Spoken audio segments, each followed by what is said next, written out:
All right. Welcome back to Real Estate Bites. This is Jonathan here.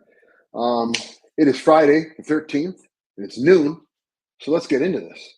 The topic of the day are loan level price adjustments. These are things that I'd heard about in the past, um, specifically when the current federal administration increased the levels of loan level price adjustments.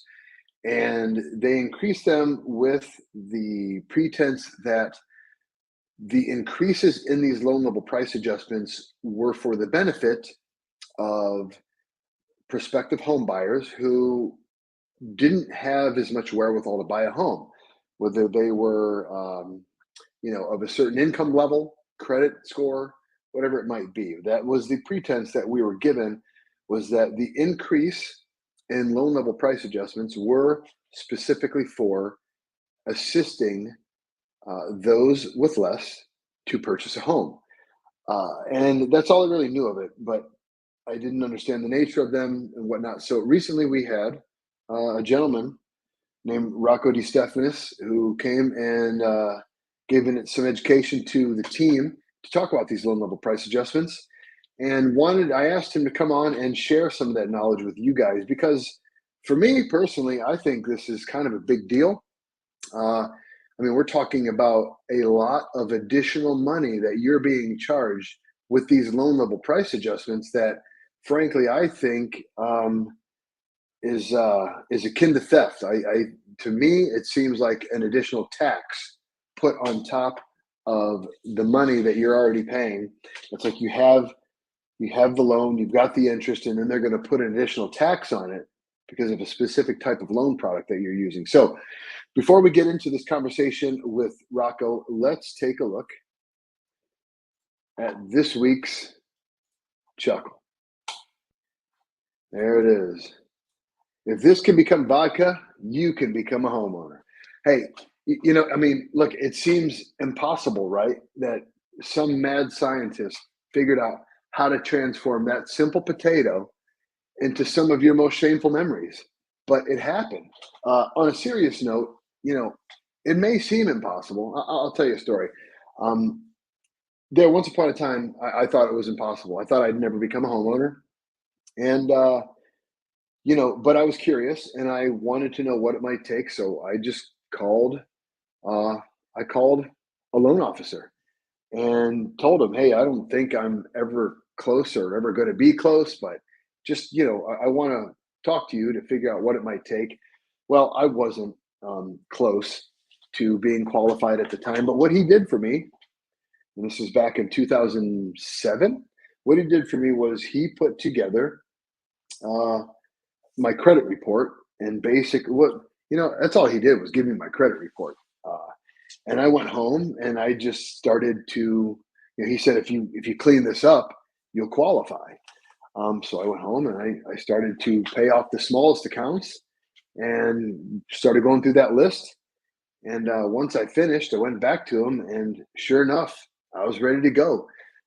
Listen, homeownership, the path to homeownership is probably easier than you might think. And so if you're out there and you're curious and you don't think homeownership is an actual solution or an option for you, and you're curious, give us a call, shoot me a message, and let me get you connected with the right people, and we will help get you on a path and put together a game plan that can show you how to get it done. Okay, without further ado, I pre-recorded this conversation with Rocco. Let's get to it.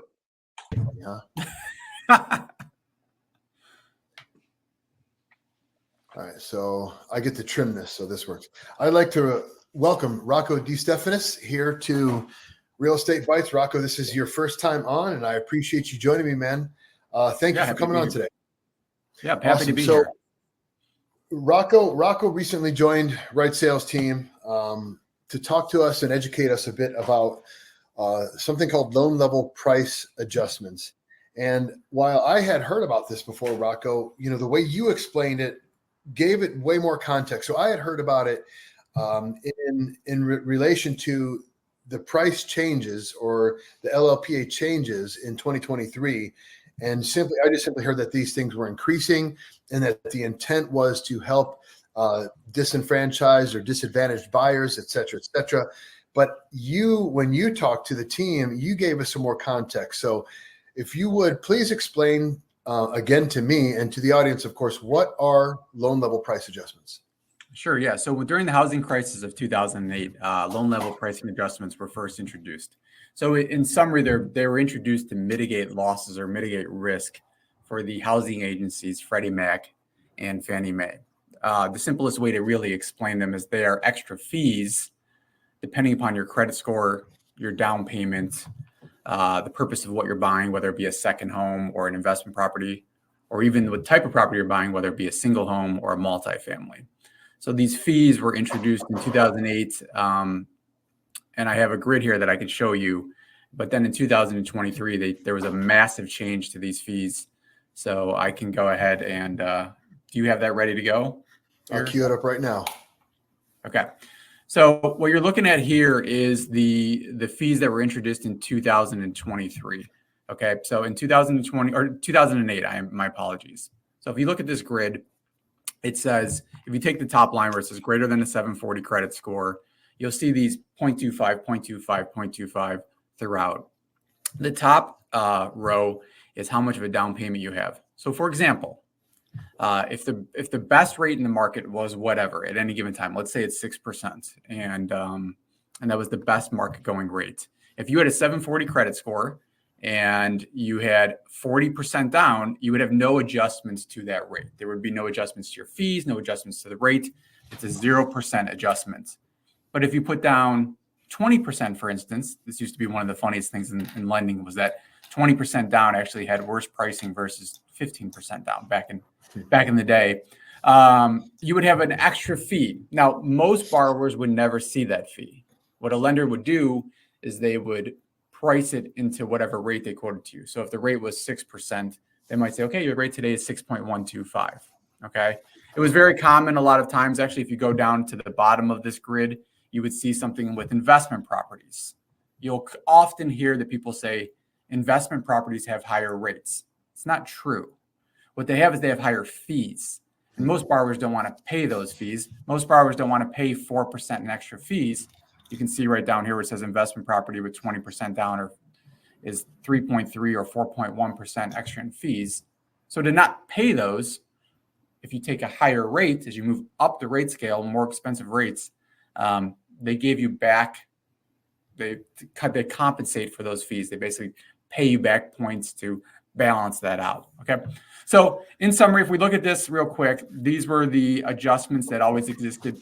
If you ever saw a print ad back in the day when there was print ads, and you read the small print, it would often say rates subject to credit score and down payment, or it might say this rate is based on 30% down and with a credit score over 740. Because as you went down in credit score, the adjustments to your rate or your fees were a lot higher. I want to show you a comparison. Do you have any questions about that, Jonathan, about the ones that were introduced in 2008? I do. The one question that I have is, were these fees introduced after the mortgage crisis or beforehand? After. This was in response to the housing crisis of 2008 when everything started falling apart. Okay. So again, this was very, you can even see here the top, the one thing that you should pay attention to before I show you the new grid, top end credit score was 740. So everybody above the 740 was looked at as the same. As we go to the new grid, do you see it on your screen there? Yep. Okay. So this is the new grid that was introduced in 2023. And you're going to see a significant difference in multiple things here. You're going to see a significant difference that now top end is 780.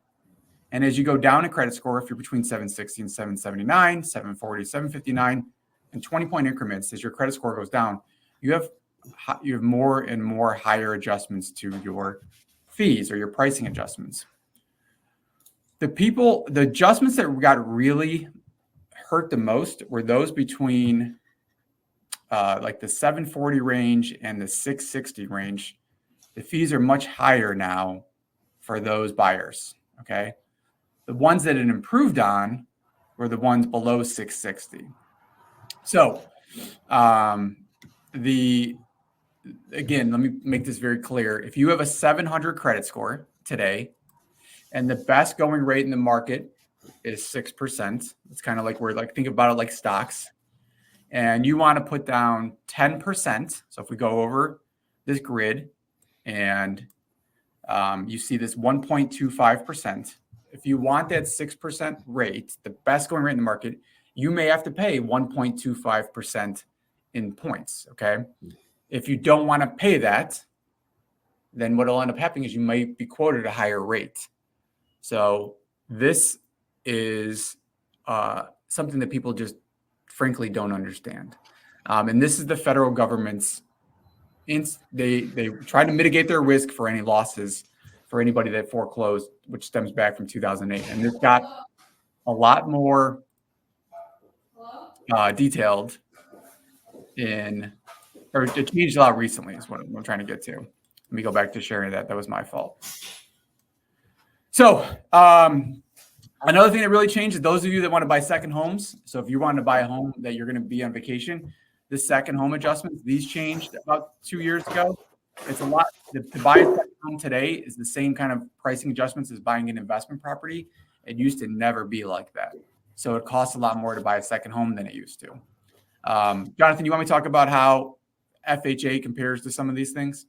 100%, because I think, when you told us about that last week when you were with us, that is maybe the most important point to consider for both buyers and sellers, because that's a gigantic difference. So please, you told us that these loan level price adjustments are only applied to conventional loans. So any government-backed product does not have to come with these loan level price adjustments. These additional percentages that people are going to pay on for 15 to 30 years, right? They're not applied to government-backed products, right?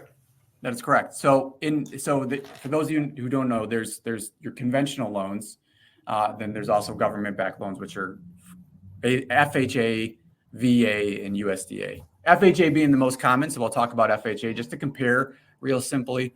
If you have a 660 credit score and the best rate on the market is 6%, you don't have adjustments with FHA. So you may, if your credit score gets really low in that like 620 mark, you might have a small adjustment, but nowhere near the same scale that we're looking at on this screen right here. So you could take someone who's looking to buy a home who's got a 660, 680 credit score, even 700 credit score, and you compare conventional versus FHA, and you may find that the conventional payment, it depends on the loan amount, of course, is a couple $100 more per month, just because of these fees. Now, you could pay the fee. You could pay on a $300,000 loan, you could pay 2% in fees so that you don't have to have the adjustments of the rate, but that's $6,000. So typically what ends up happening is you get quoted a higher rate, where FHA really doesn't have the same adjustments that conventional lending has. Wow. And so, that's a significant cost to incur just because you want to go conventional. And, people want to go conventional because, historically, and now granted, when you watched this stuff go down in 2008, I wasn't around back then, but historically, right, conventional loans were the most trustworthy loans. They represented the best buyers. And that still is a prevailing thought in today's market. I know a lot of buyers. I know a lot of agents, honestly, that kind of scare the hell out of their sellers in regards to FHA, VA loans.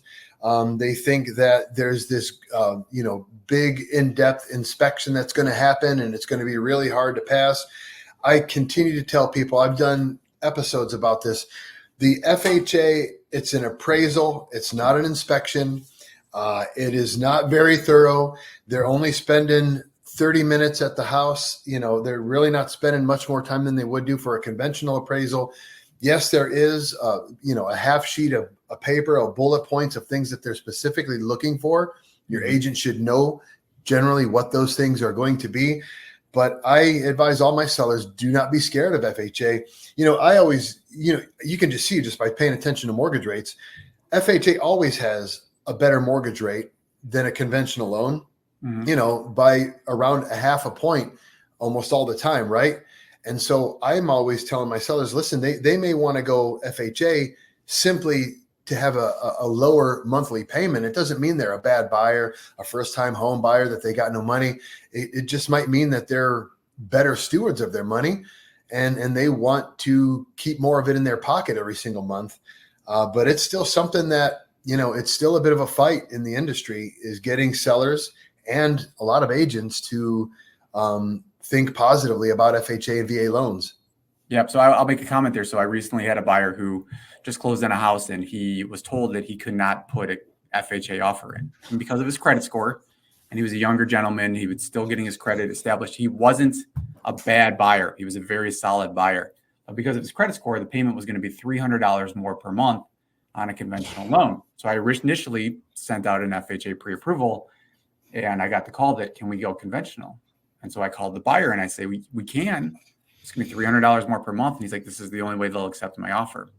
And in reality, when I looked at the appraisal, there was probably no reason it couldn't go FHA, but the mindset around it can be negative for listing agents, or even agents that don't understand that it's not as scary as some people make it sound. So the message out there for both sellers and buyers is, listen, don't be scared of FHA. You can see right here, post 2008, and it got even worse in 2023.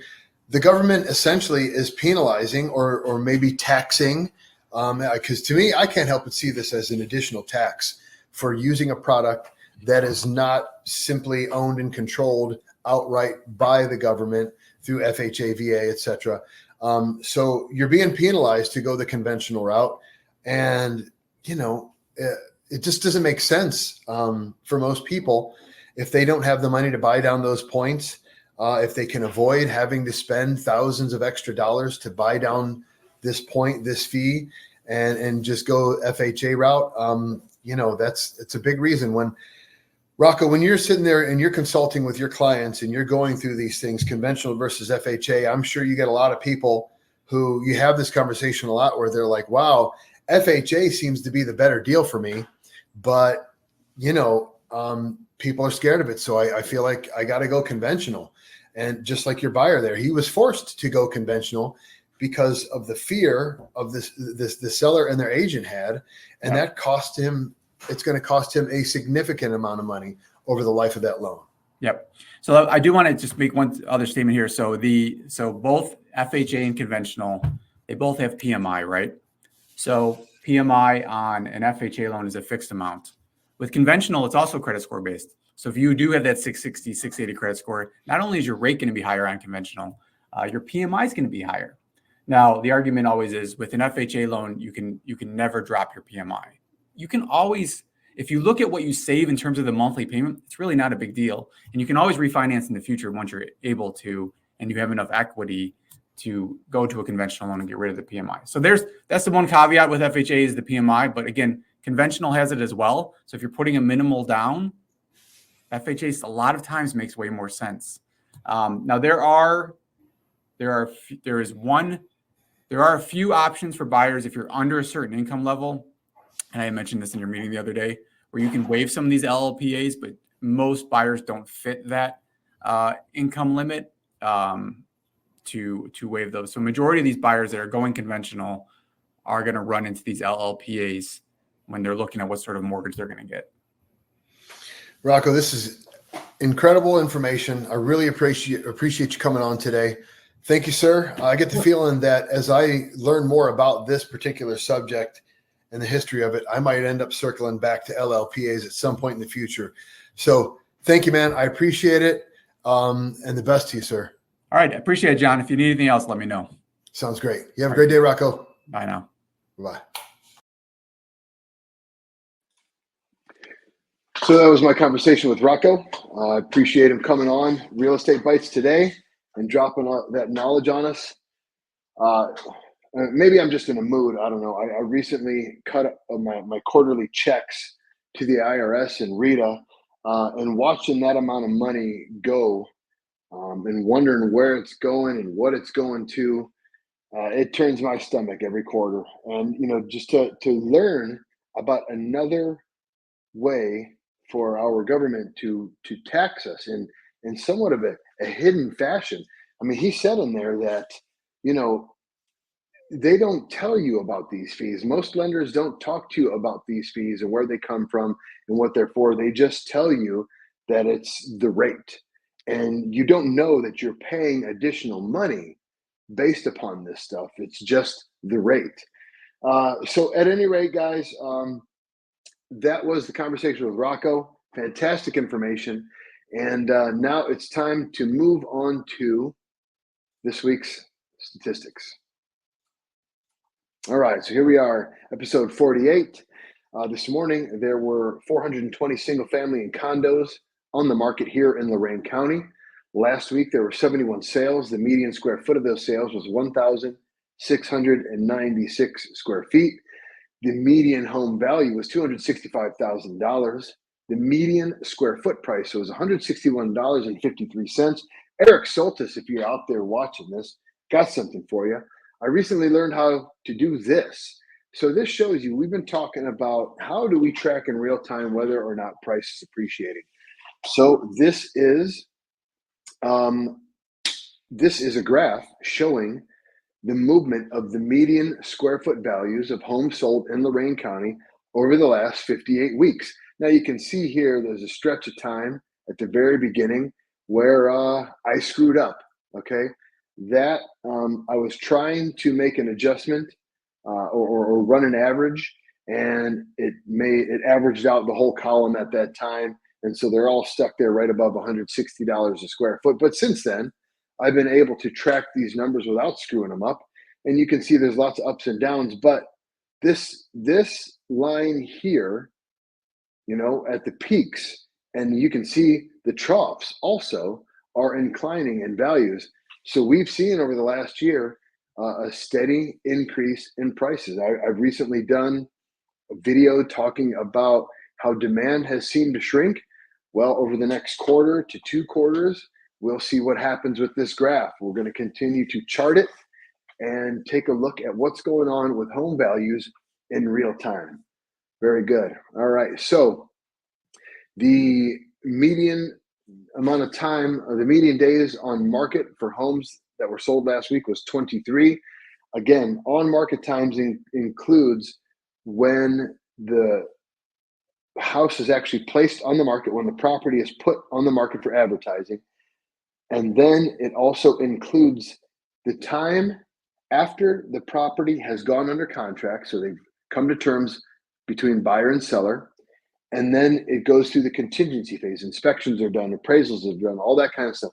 Once inspections and appraisal, financing contingencies are cleared through, then it moves into a pending status and it comes off the market. So median days on market for going out for advertising, showings, getting under contract, and going through the contingency phases are just over 3 weeks. Homes are still selling quickly. This morning, the market woke up at 6.15% for a 30-year conventional note. Now, this is something interesting. When Rocco talked to our team about these LLPAs, these loan level price adjustments, this 6.15% that's a 30-year conventional note before loan level price adjustments are put on top of this. So based upon those charts that Rocco was showing us, you got to put 40% down. Otherwise, this number, this 6.15% is going up on your conventional loan. Okay. And if you put any less than 40% down, this number it's getting higher. This number is going to approach, you know, it's probably going to go up half a point at least. I'd have to go back and reference those charts to see exactly what would happen, but it's going up. Okay, very good. And then the last statistic that we look at is the big sale of the past week. It was $1.195 million. This was another home in Redtail. The week before was also Redtail. I believe the past 2 weeks in a row were Redtail. You can see them right here, all in Avon. This was new construction, and there were no pictures, so we don't got any to look at this week, guys. That's it for episode number 58 of Real Estate Bites. I thank you guys for joining me once again. Last week was the largest audience and episode that we've had. It shows me that the program's growing. You guys are sharing it. Please keep doing so. Usually I have upwards of 300 views between one Friday to the next on a video. Last week, there were 750 views by 8 p.m. on Friday night, and it's continued to rock and roll. I thank you guys so much for sticking with me, and I promise to continue to keep bringing you content and information that matters to you out in your real estate. Until then, as always, take care of yourselves, take care of one another. I love you, people.